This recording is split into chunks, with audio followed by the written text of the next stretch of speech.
आज हम लोग पिछले क्लास में बता चुके हैं ह्यूमन एक्टिविटी क्या होता है। ह्यूमन एक्टिविटी के अंदर दो एक्टिविटी होता था, इकोनॉमिक एक्टिविटी और नॉन इकोनॉमिक। इकोनॉमिक एक्टिविटी के अंदर तीन काम होता था, बिजनेस होता था, प्रोफेशन होता था, एम्प्लॉयमेंट होता था।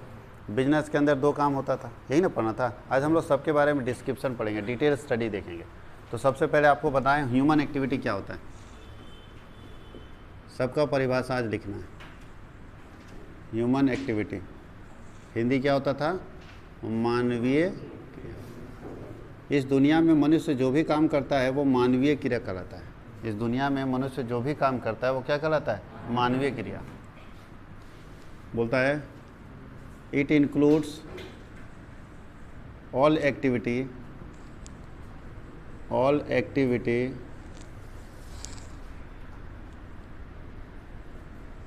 which is related to human. कोई दिक्कत है? वो सारे काम इसके अंदर शामिल होंगे जो किससे रिलेटेड होंगे, ह्यूमन से रिलेटेड है। या बोल सकते हो which is perform by human being, which is perform by human being. जिसको ह्यूमन बीइंग करता है, यानी हम लोग इंसान जिसको काम करते हैं वो सब क्या कहलाता है, मानवीय क्रिया। बोलता है इसके अंतर्गत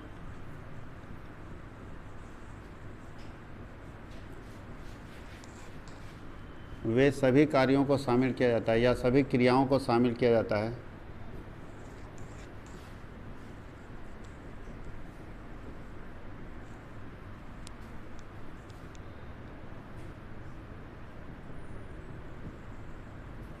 जो मनुष्य से संबंधित होते हैं।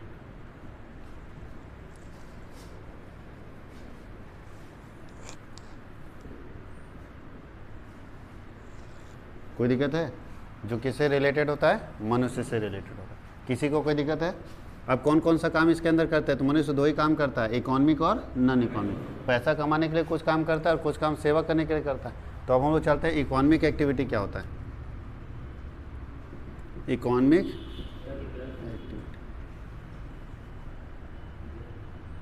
क्या,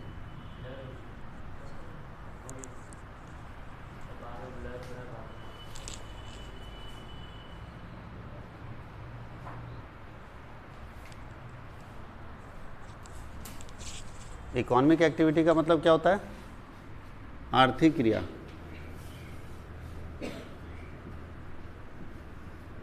कोई दिक्कत है?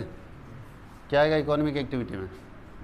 ऐसा काम जो क्या करेगा, पैसा कमाने के लिए किया जाएगा। ऐसा काम जो पैसा कमाने के लिए किया जाता है उसको कौन सा एक्टिविटी बोलते हैं? तो बोलता है it refers to those activity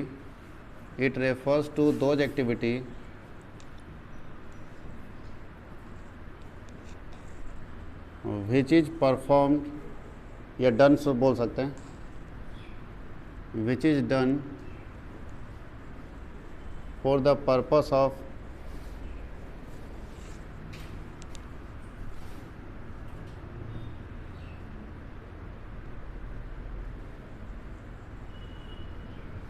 कोई दिक्कत है, for the purpose of earning money. बोलता है इसका अर्थ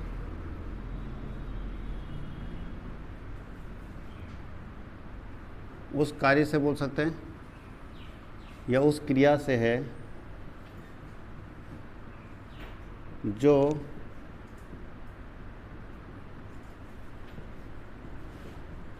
पैसा कमाने के लिए या पैसा कमाने के उद्देश्य से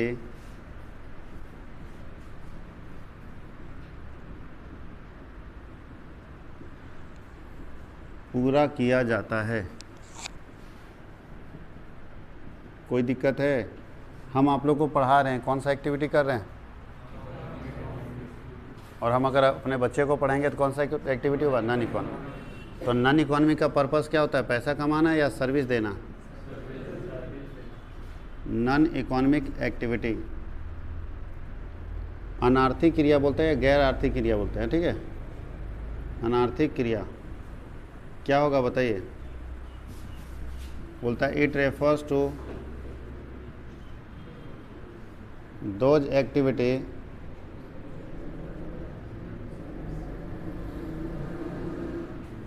which is related to किससे रिलेटेड है? Note the purpose of earning profit या मनी बोल सकते हैं। नोट द पर्पस, ये भी लिख देते हैं, note the purpose of earning money.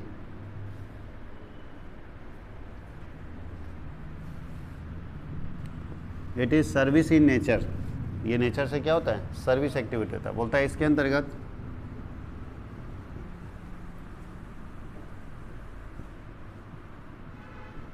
उन सभी क्रियाओं को शामिल किया जाता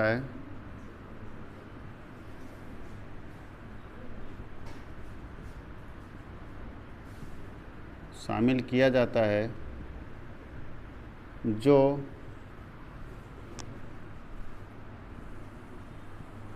सेवा से संबंधित होते हैं, जो सेवा से संबंधित होते हैं तथा जिसका उद्देश्य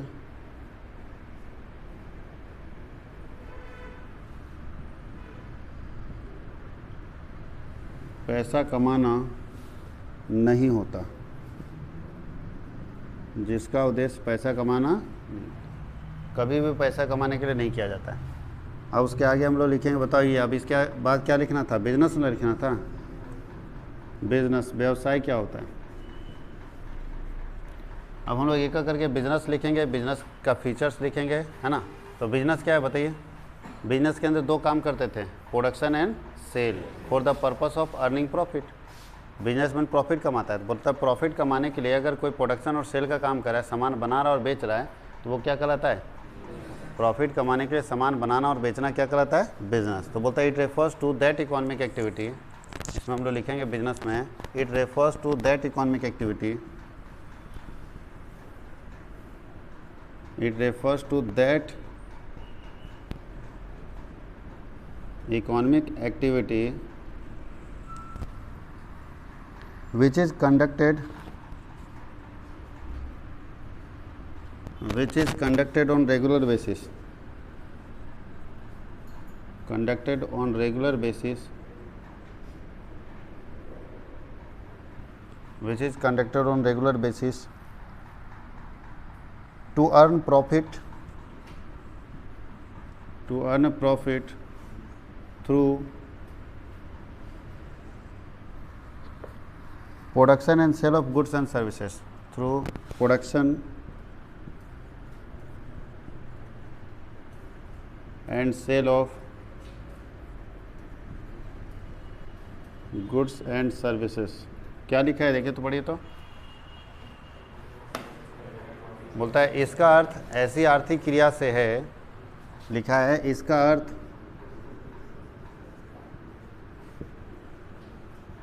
उस आर्थिक क्रिया से है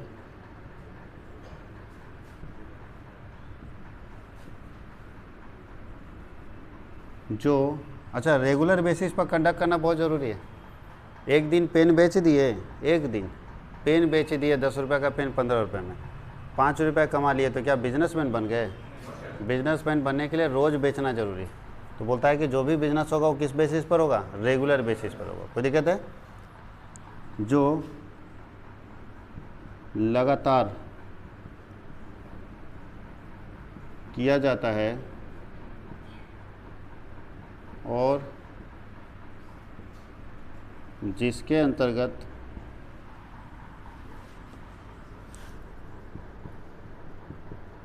लाभ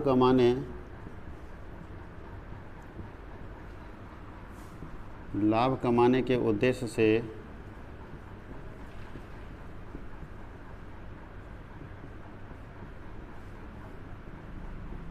वस्तुओं तथा सेवाओं का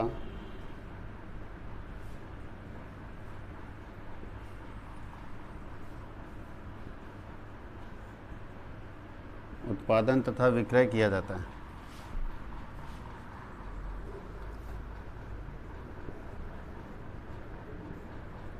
सामान बना भी रहे और बेच भी रहे, for the purpose of earning profit. अगर लाभ कमाने के लिए सामान बना भी रहे और बेच भी रहे तो वो क्या कहलाता है?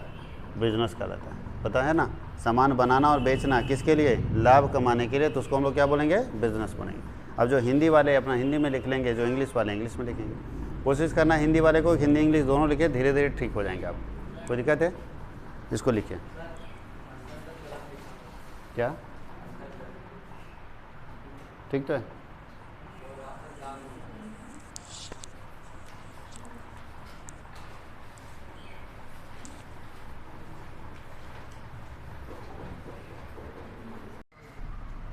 अब हम लोग पढ़ेंगे फीचर्स ऑफ बिजनेस।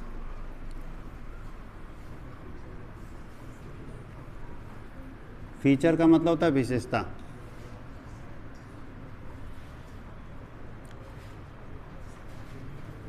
व्यवसाय की विशेषताएं।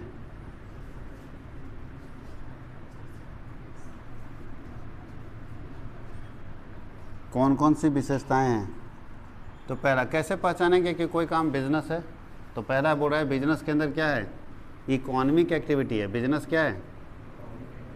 Economic activity. इकोनॉमिक एक्टिविटी मतलब समझ रहे हैं? आर्थिक क्रिया। ये पैसा कमाने से संबंधित है, आर्थिक क्रिया। बिजनेस क्या है? इकोनॉमिक एक्टिविटी है। और बताइए बिजनेस में और क्या होता है? बोलता है exchange of goods and services. इसके अंदर होता है exchange of goods and services. बोलता है वस्तुओं तथा सेवाओं का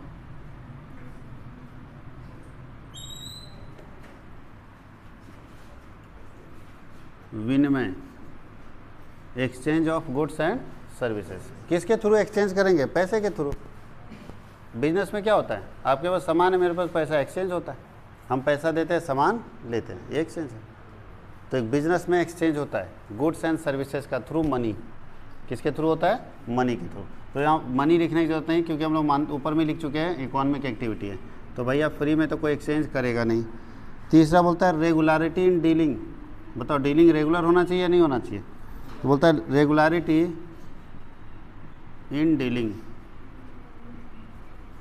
व्यवहारों में निरंतरता। नीचे ही लिख देते हैं। जो व्यवहार होते हैं, व्यवहारों में निरंतरता।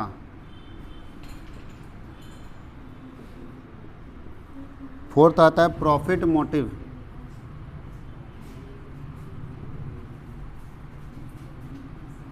लाभ कमाना उद्देश्य।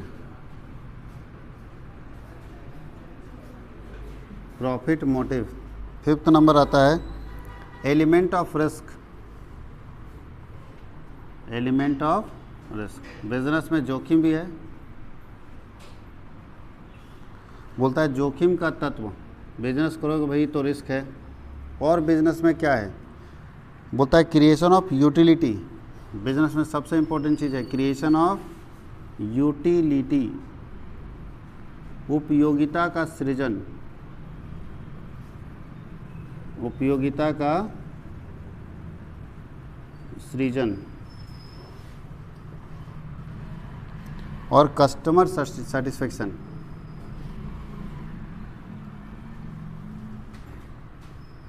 कंज्यूमर सेटिस्फेक्शन, उपभोक्ता संतुष्टि। ये है बिजनेस का फीचर्स। यानी एक बिजनेस के अंदर ये सारी बातें होती हैं। अब आप समझते चले जाइए, आप मेरी बात से एग्री करते हैं कि नहीं? पहला इकोनॉमिक एक्टिविटी बिजनेस, सारे बच्चे जानते हैं। दूसरा क्या लिखता है? Exchange of goods and services through money. इसमें क्या होता है? मनी के थ्रू एक्सचेंज होता है गुड्स एंड सर्विसेज। रेगुलरिटी, क्या लगता है एक दिन बेच दोगे तो बिजनेसमैन बन जाओगे? रेगुलर, अगर एक दिन कबाड़ी बेचे तो बिजनेसमैन नहीं, लेकिन रेगुलर बेचने लगे कबाड़ी तो कबाड़ी के बिजनेसमैन। एक दिन कपड़ा बेच दिए तो बिजनेसमैन नहीं, लेकिन रेगुलर कपड़ा बेचने लगे तो कपड़ा के बिजनेसमैन। तो आप बिजनेसमैन तभी कहलाएंगे जब आप कोई भी काम रेगुलर करेंगे, निरंतर करेंगे। अच्छा, बिजनेसमैन का उद्देश्य क्या होता है? प्रॉफिट कमाना या होता है ना? उसके आगे क्या है? बिजनेस में रिस्क है या नहीं है? बचपन से सुनते आ रहे हैं no risk no gain. Business में रिस्क नहीं लोगे तो कुछ नहीं मिलेगा। और उसके आगे जो ये दोनों चीज़ है, ये तो समझ में आ रहा है, ये आपको नहीं समझ में आ रहा। कंज्यूमर सेटिस्फेक्शन, क्या लगता है? बिजनेस में से प्रॉफिट कमाना है बस, कस्टमर खुश हो ना हो कोई मतलब नहीं। अगर ऐसा सोच रखे हो तो कुछ समय के लिए धंधा चल सकता है, लॉन्ग पीरियड ऑफ टाइम के लिए आपका बिजनेस नहीं चलेगा। आपके बिजनेस में सबसे इंपॉर्टेंट चीज़ होना चाहिए जो आपका कंज्यूमर है वो सेटिस्फाई रहे, आपसे संतुष्ट रहे। अगर कहीं भी कोई कमी हुई तो आपका business long period of time तक नहीं चलता रहेगा। तो दिक्कत किसी को? अच्छा, कंज्यूमर और कस्टमर में क्या अंतर है? हम शुरू में कस्टमर बोले थे, फिर कंज्यूमर बोल दिए। कंज्यूमर और कस्टमर में थोड़ा सा अंतर है। जो आपसे सामान खरीदता है वो कस्टमर होता है, और जो उसको यूज़ करता है वो कंज्यूमर होता है। अब बताओ, पेन आपके पापा खरीदे दुकान से तो आपके पापा कस्टमर हैं, बट आपने यूज़ किया तो आप कंज्यूमर हैं। कोई दिक्कत है? तो सेटिस्फेक्शन किसका होना चाहिए, खरीदने वाले का या यूज करने वाले का? खरीदने वाले को क्या मालूम कौन सामान है? भैया मिठाई खरीद के हम लेते आए, जो घर में खा रहा है उसको ना अच्छा लगना चाहिए, उसको मज़ा आएगा तो फिर 1 रुपया फिर मंगाएगा। खरीदने वाले को तो दर्द हो रहा है, वो तो वो सोचता है कि नहीं है खरीदे घर वाला वही ठीक है, लेकिन कंज्यूमर को मज़ा आना चाहिए जो उसको यूज़ कर रहा है। तो वही कंज्यूमर सेटिस्फेक्शन बहुत ज़रूरी है। अगर खुश हो गया तो दोबारा आपका सेल होगा, दोबारा बिकेगा। और ये क्रिएशन ऑफ यूटिलिटी क्या है? ये बिजनेसमैन ही हैं जो हम लोगों को स्टैंडर्ड बनाया। ये बिजनेसमैन ही हैं जो हम लोगों को आज जो हम लोग अपने आप को स्टैंडर्ड समझते हैं कि हमारा फैमिली स्टैंडर्ड हो रहा है, हम थोड़ा सा जानकार व्यक्ति हो गए हैं, समाज में ज़्यादा ज्ञान है, ये बिजनेस ही आपको सिखाया। नहीं तो कुछ नहीं जानते थे हम लोग। मोबाइल, अगर बिजनेसमैन नहीं आता इस देश में मोबाइल बेचने के लिए, तो क्या आप आज इतना हाईटेक होते? तो बिजनेसमैन सिर्फ प्रॉफिट नहीं कमाता है, आपका जीवन बदल देता है। किसके ज़रिए? यूटिलिटी क्रिएट किया। अच्छा सोचो, शुरू में मोबाइल लेकर आया था तो क्या होता? सब मोबाइल खरीदने लगा था शुरू में। जब स्टार्टिंग में मोबाइल नोकिया आई भारत में और मोबाइल बेचने के लिए, तो सब लोग खरीदना शुरू कर दिया होगा उसी समय। सब समझ गया कि मोबाइल का कितना फ़ायदेमंद चीज़ है और सब खरीद लिया होगा। कोई नहीं खरीदा। नोकिया एक एक करके सबको समझाया, बुझाया और क्या क्रिएट किया? यूटिलिटी। उसको समझाया कि तुम्हारा उपयोग क्या हो सकता है मोबाइल से। मोबाइल का इम्पोर्टेंस समझाया, महत्व समझाया, और जब समझाया और लोग समझने लगा धीरे धीरे धीरे, अब मोबाइल के बारे में किसी को समझाने की ज़रूरत पड़ता है? सबसे पहले समझाया। हो सकता है 3 साल तक नहीं बेचा होगा, 3 साल तक लोगों से मिलता होगा बिजनेसमैन से कि क्या फ़ायदा है समझिए सर। बिजनेसमैन इग्नोर मारता होगा। हाँ, हमारे यहाँ परंपरा है कि कोई अगर आपके यहाँ ज़्यादा आ रहा है ना समझाने के लिए, तो आपको लगता है कि आप उसके ऊपर उपकार कर रहे हैं। हम लोग इग्नोर करते हैं, उसके बात को नहीं सुनते, लेकिन जबकि गलत बात है। एक दिन ऐसा आएगा जब उसकी ज़रूरत पड़ेगा आपको, सुनिए उसकी बात को, कुछ तो बोलना चाह रहा है। बात समझ गए? तो यही बात यहाँ पे कि यूटिलिटी क्रिएट करता है। यूटिलिटी क्रिएट करने का मतलब क्या है कि बिजनेसमैन आपको समझाता है किसी सामान का यूज़ क्या है, कैसे। अच्छा बताइए, आप मोबाइल कैसे चलाना है वो आप अपने से सीख गए या कोई बिजनेसमैन सिखाया? स्टार्टिंग से याद करना। शुरुआत में फ़ोन कैसे लगता है? जब पहली बार मोबाइल आया होगा तो फ़ोन कैसे लगता है? जिस बिजनेसमैन को बेचा होगा, लो मोबाइल लो, बिजनेसमैन ट्रेंड होगा सब में कि दुकानदार से सीखा होगा? सीखा होगा A to Z से। अरे पहले नया मोबाइल ख़रीदा था आज से 15 साल पहले, बोलता पहले गाना डाउनलोड करो इसमें। अब बताओ कैसे बजाएंगे गाना, फ़ोन कैसे लगाएंगे, सिखाओ। दुकानदार सिखाता था कि नहीं? इसका तो दुकानदार को कौन सिखाया? माँ के पेट से निकला वो सीख के। उसको कौन सिखाया? बिजनेस सिखाया। तो बिजनेस क्या कर रहा है? यूटिलिटी क्रिएट कर रहा है, उसको यूज बता रहा है। एक बार यूज सीख गया उसके बाद फिर कोई दिक्कत नहीं। तो बिजनेसमैन आपको उपयोग भी समझाता है कि कैसे यूज करना है। फ्रिज जब पहली बार बन के आया होगा तो क्या लोग ऐसे ट्रेंड होंगे, वो गया लगाया और फ्रिज चला रहा है? नहीं, पहली बार सबको सिखाया जाता है। यानी बिजनेसमैन क्या करता है? आपके मन में उपयोग उसका बताता है, और जिस दिन आपके मन में उपयोग उसका समझ आ गया कि ये मेरे लिए फ़ायदेमंद चीज़ है, आप खरीदोगे। फिर उस बोलने की ज़रूरत नहीं, आप खरीदोगे ही खरीदोगे। तो बिजनेसमैन क्या करता है? यूटिलिटी क्रिएट करता है, उपयोग बताता है कि ये चीज़ आपके लिए उपयोगी है, इसकी आवश्यकता आपको है, और जैसे ही आवश्यकता समझ में आ जाती है हम लोग खरीदते हैं। कोई दिक्कत है? कोई तकलीफ? आज के समय में हर बिजनेसमैन यूटिलिटी क्रिएट कर रहा है, उपयोग बता रहा है लोगों को कि इसका उपयोग क्या है, ये खरीदोगे तो क्या फ़ायदा मिलेगा। अब हम लोग देखते हैं बिज़नेस का उद्देश्य क्या है, क्यों बिजनेस करता है कोई भी बिजनेसमैन। एक तो सब जानते हो क्या उद्देश्य है? पैसा कमाने के लिए करते हैं। और क्या उद्देश्य है? सिर्फ पैसा कमाने के लिए बिजनेस? अगर ऐसा सपना है तो लंबे समय तक बिजनेस नहीं चल पाएगा। वैसे सपना तो यही रहता है नहीं, इसको बोलते हैं objective of business. Objective of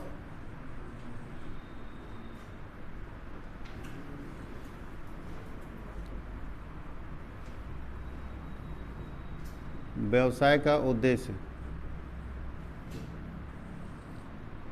2 उद्देश्य है बिजनेस का। पहला उद्देश्य है इकोनॉमिक ऑब्जेक्टिव, इकोनॉमिक ऑब्जेक्टिव,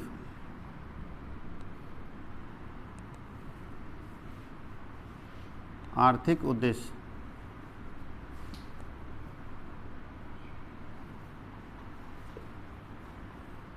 और दूसरा है सोशल ऑब्जेक्टिव,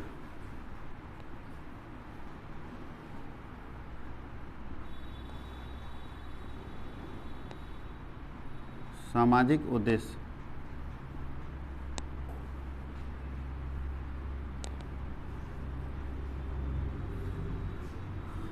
इकोनॉमी मतलब पैसा से रिलेटेड क्या क्या बिजनेस का उद्देश्य। तो पहला तो आप लोग सब जानते हैं प्रॉफिट मोटिव होगा, लाभ कमाना। और क्या होगा बताइए। बोलता है क्रिएशन ऑफ कस्टमर, खाली लाभ कमाने पर ध्यान दीजिएगा। क्रिएशन ऑफ, ग्राहक बनाना नहीं पड़ेगा। फिर बता रहे हैं कि लाभ कमाने पर ध्यान दिए तो 2-4 साल धंधा जब तक बेवकूफ़ बना सकते हो। जिस दिन जानकारी लग गया लोगों को कि यह बेवकूफ़ बना रहा है तो धंधा छोड़ देगा आपका। इसलिए ग्राहक भी बना के रखो कि कस्टमर आपके पास रहे। और तीसरा क्या है, और क्या होना चाहिए बताओ। इनोवेशन, हमेशा बिजनेसमैन को इनोवेशन के ऊपर ध्यान देना चाहिए, अपने आप को चेंज करने के ऊपर ध्यान देना चाहिए। एक ही प्रोडक्ट लेके बेचते रहोगे ज़िंदगी भर नहीं बिकेगा, कुछ ना कुछ चेंज करना पड़ेगा। इसको क्या बोलते हैं, इनोवेशन। अब समाज के लिए क्या काम है बिजनेसमैन का, सोशल ऑब्जेक्टिव क्या है। तो पहला बोलता है high quality product, high quality product at cheaper rate या fair price, at fair prices, मतलब उचित मूल्य पर अच्छे किस्म की वस्तु उपलब्ध कराना, ये होगा ना। उचित मूल्य पर अच्छी किस्म की, या इसको बेहतर लिखो ज़्यादा अच्छा रहता है, बेहतर किस्म की वस्तुएं उपलब्ध कराना।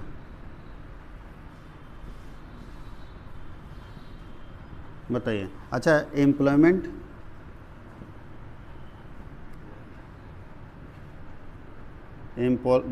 टू प्रोवाइड एम्प्लॉयमेंट हो सकता है, एम्प्लॉयमेंट जनरेशन लिख दो ज़्यादा अच्छा रहेगा। जनरेशन ऐसे लिखना चाहिए, टू प्रोवाइड एम्प्लॉयमेंट, रोजगार सृजन। और बताइए, और समाज को क्या मदद करता है। पहला वो क्या बोल रहा है कि बेस्ट क्वालिटी का प्रोडक्ट देगा अच्छे रेट में, चीपर रेट में। दूसरा क्या लिखा है, रोजगार देगा। और बताइए, लिविंग ऑफ स्टैंडर्ड बढ़ाता है लोगों का जीवन स्तर। तो लिखेंगे increase in living of standard, increase in living of standard. सामान ही नहीं बनाएगा तो जीवन स्तर कैसे बढ़ेगा।